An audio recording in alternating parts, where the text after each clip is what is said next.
بسم اللہ الرحمن الرحیم نحمدہ ونصلی علی رسولہ الکریم اما بعد۔ ہر انسان کی تمنا اور آرزو ہوتی ہے کہ میری تمام دعائیں قبول ہوں اور میں جب بھی ہاتھ اٹھاؤں تو قبولیت دعا کے آثار مجھے نظر آنا شروع ہو جائیں۔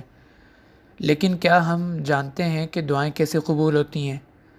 اللہ تعالیٰ نے دعا کی قبولیت کے چند آداب اور شرائط قرآن پاک میں بیان کیے ہیں۔ اگر ان آداب کے ساتھ دعا کی جائے تو یقیناً دعا قبول ہوگی۔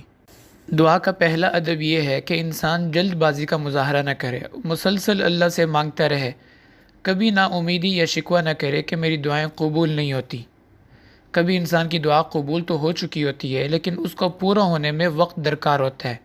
قرآن پاک میں اللہ تعالیٰ نے حضرت موسیٰ اور حضرت ہارون علیہ السلام کی دعا کا تذکرہ فرمایا، ربنا اطمس علی اموالہم واشدد علی قلوبہم فلا یؤمنوا حتی یروا العذاب العلیم۔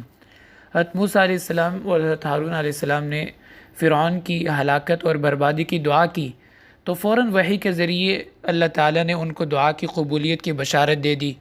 قال قد اجیبت دعوتکما، کہ تمہاری دعا قبول ہو گئی۔ اس قبولیت دعا کے بعد بھی اس دعا کو پورا ہونے میں 40 سال لگے اور 40 سال بعد فرعون پانی میں غرق ہوا۔ ابن جریج رحمۃ اللہ علیہ فرماتے ہیں کہ اس دعا کی قبولیت کو پورا ہونے میں 40 سال لگے۔ تو اس لیے پتہ چلا کہ دعا کی قبولیت کا معنی یہ نہیں ہے کہ آپ کو اگلے ہی دن دعا پوری ہوتی ہوئی نظر آ جائے، کبھی اس کو 40 سال بھی لگ جاتے ہیں، لیکن اللہ تعالیٰ اپنے بندے کو کب دینا ہے، کیا دینا ہے، کیسے دینا ہے، یہ سب اللہ تعالیٰ کے فیصلے ہوتے ہیں۔ اور اللہ تعالیٰ ہمیں وہ نہیں دیتے جو ہمیں اچھا لگتا ہے، اللہ تعالیٰ ہمیں وہ دیتے ہیں جو ہمارے لیے اچھا ہوتا ہے۔ حدیث مبارکہ میں آتا ہے یستجاب لأحدکم ما لم یعجل، کہ بندے کی دعا قبول ہوتی رہتی ہے جب تک وہ جلد بازی کا مظاہرہ نہ کرے۔ یقول قد دعوت ربی فلم یستجب لی، جلد بازی یہ ہے کہ انسان لوگوں سے شکوہ کرے کہ میں تو دعائیں مانگتا ہوں لیکن میری دعائیں قبول نہیں ہوتی۔ تو جب انسان اللہ کے شکوے شکایات کرتا ہے تو اس کی دعائیں رد ہونا شروع ہو جاتی ہیں۔ تو دعا کی قبولیت میں کبھی 40 سال کا عرصہ بھی لگ سکتا ہے، اس لیے انسان اللہ سے مانگتا رہے۔ اسی طرح خواب کی تعبیر میں بھی یہی اصول ہے، کبھی انسان سچا خواب دیکھتا ہے لیکن اس کی تعبیر کو پورا ہونے میں 40 سال لگ جاتے ہیں۔ جیسے قرآن پاک میں اللہ تعالیٰ نے حضرت یوسف علیہ السلام کے خواب کا تذکرہ فرمایا، انی رأیت 11 کوکبا، میں نے 11 ستاروں کو اور سورج چاند کو دیکھا ہے کہ وہ مجھے سجدہ کر رہے ہیں۔ تو ان کے والد حضرت یعقوب علیہ السلام نے اس خواب کی تعبیر یہ بتائی کہ اللہ تعالیٰ آپ کو دین اور دنیا میں کمال عطا فرمائیں گے، نبوت بھی دیں گے، آپ کو حکومت بھی دیں گے۔ خواب دیکھنے والے بھی اللہ کے نبی، تعبیر بتانے والے بھی اللہ کے نبی، لیکن اس تعبیر کو پورا ہونے میں 40 سال لگے۔ 40 سال کے بعد ان کی یہ تعبیر پوری ہوئی اور یوسف علیہ السلام نے اپنے والد کو اس وقت یہ یاد دلایا، قال یا ابتی ھذا تأویل رؤیای من قبل قد جعلها ربی حقا، ابا جان آپ کو یاد ہے بچپن میں جو میں نے خواب دیکھا تھا، اب اللہ نے اس کو پورا فرمایا۔ تو دعا کی قبولیت بھی کبھی کچھ دیر کے بعد ہوتی ہے لیکن اللہ تعالیٰ اپنے بندے کی دعاؤں کو رد نہیں فرماتے۔ تو یہ پہلا ادب ہے کہ انسان مایوس نہ ہو، جلد بازی کا مظاہرہ نہ کرے، اللہ سے مانگتا رہے۔ دوسرا ادب یہ ہے کہ دعا اپنی ذات سے شروع کریں، یعنی پہلے اپنے لیے، پھر اپنے ماں باپ کے لیے، پھر تمام مسلمانوں کے لیے دعا کریں۔ قرآن پاک میں تمام دعائیں اسی ترتیب سے آئی ہیں۔ حضرت ابراہیم علیہ السلام کی دعا کا اللہ تعالیٰ نے تذکرہ فرمایا، رب اغفر لی ولوالدی وللمؤمنین یوم یقوم الحساب، کہ یا اللہ میری بھی مغفرت فرما، میرے والدین کی اور تمام اہل ایمان کی مغفرت فرما۔ تو اپنے لیے دعا پہلے مانگی ہے۔ اسی طرح حضرت نوح علیہ السلام کی دعا بھی قرآن پاک میں اللہ تعالیٰ نے جو ذکر فرمائی، رب اغفر لی ولوالدی ولمن دخل بیتی مؤمنا وللمؤمنین والمؤمنات، تو پہلے اپنے لیے دعا مانگی۔ اور حدیث مبارکہ میں آتا ہے، مسلم شریف کی روایت ہے کہ جب آپ صلی اللہ علیہ وسلم کسی کے لیے دعا فرماتے تو پہلے اپنی ذات سے شروع فرماتے، پہلے اپنے لیے دعا مانگتے۔ کان رسول اللہ صلی اللہ علیہ وسلم اذا ذکر احدا فدعا له بدأ بنفسی، اپنے لیے دعا پہلے مانگتے، اور یہی طریقہ امت کے اکابر اسلاف کا رہا ہے۔ امام احمد بن حنبل رحمۃ اللہ علیہ اپنے استاد امام شافعی کے لیے یوں دعا مانگتے تھے، اللہم اغفر لی ولوالدی ولمحمد بن ادریس الشافعی۔ اب اپنی ذات کے لیے پہلے دعا مانگنے کا کیوں کہا گیا؟ دعا کی یہ ترتیب کیوں ہے؟ اس کی حکمت یہ ہے کہ جب دعا اپنی ذات سے انسان شروع کرے گا تو اس میں ریاکاری کا کوئی شبہ نہیں ہوگا، اور بندگی کا اظہار بھی اسی میں ہی زیادہ ہے۔ اور تیسری بات کہ انسان میں آہوزاری کی کیفیت اور تڑپ زیادہ ہوگی، کیونکہ اپنے لیے جس تڑپ سے انسان مانگ سکتا ہے دوسرے کے لیے تو وہ تڑپ، وہ کیفیت نہیں ہوتی، اور اسی تڑپ پر ہی تو دعائیں قبول ہوتی ہیں۔ اس لیے اپنے لیے دعا پہلے مانگے اور پھر بعد میں دوسروں کے لیے دعا کرے۔ تیسرا ادب یہ ہے کہ دعا انسان آہوزاری اور توجہ سے کرے، بغیر توجہ کے مانگی ہوئی دعائیں قبول نہیں ہوتی، یعنی دعائیں پڑھنے سے قبول نہیں ہوں گی، دعائیں مانگنے سے قبول ہوں گی۔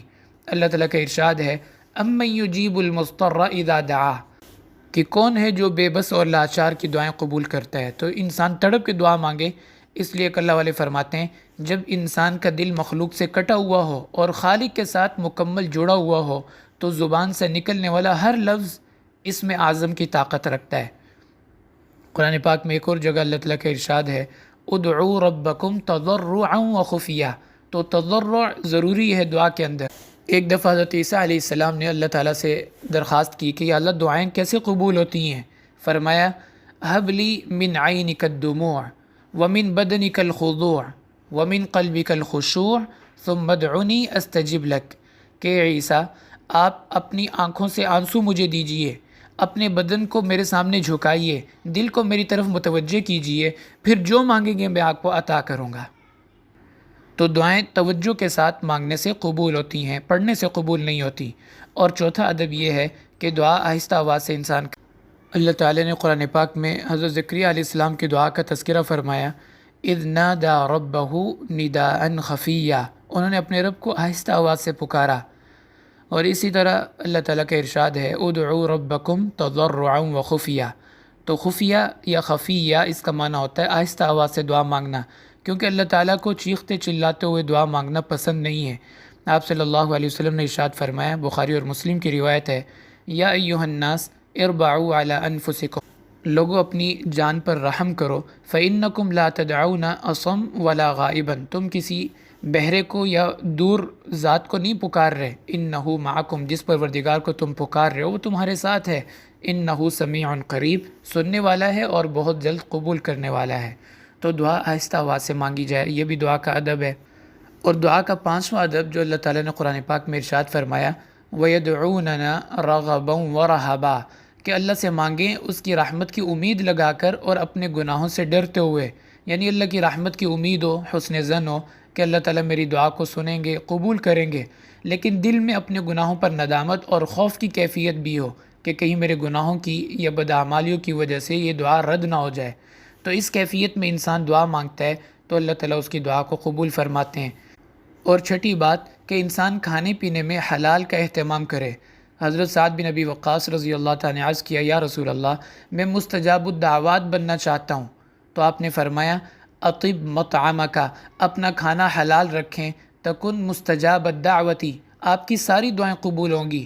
والذی نفس محمد بیدی، قسم اس ذات کی جس کے قبضے میں محمد کی جان ہے، ان الرجل لیقذف اللقمۃ الحرام فی جوفہ، کہ بندہ کبھی ایک لقمہ حرام کا اپنے پیٹ میں ڈال لیتا ہے، ما یتقبل اللہ منہ 40 یوما، 40 دن تک اللہ اس کی دعاؤں کو قبول نہیں فرماتے۔ تو یہ 6 آداب ہیں جو قرآن اور احادیث میں دعا کے بیان کیے گئے کہ ان آداب کے ساتھ اگر دعا مانگیں گے تو اللہ تعالیٰ دعاؤں کو قبول فرمائیں گے۔ اور دعا ایسی چیز ہے جو تقدیر کو بھی ٹال دیتی ہے۔ اور ایک جگہ فرمایا الدعاء مخ العبادہ، دعا تمام عبادات کا نچوڑ ہے، مغز ہے۔ الدعاء سلاح المؤمن، دعا مومن کا ہتھیار ہے۔ اور ایک حدیث مبارکہ میں فرمایا من فتح لہ باب الدعاء، جس کے لیے ایک دروازہ کھل گیا یعنی دعا کا، فتحت لہ ابواب الرحمہ، اس کے لیے رحمت کے کئی دروازے کھل جاتے ہیں۔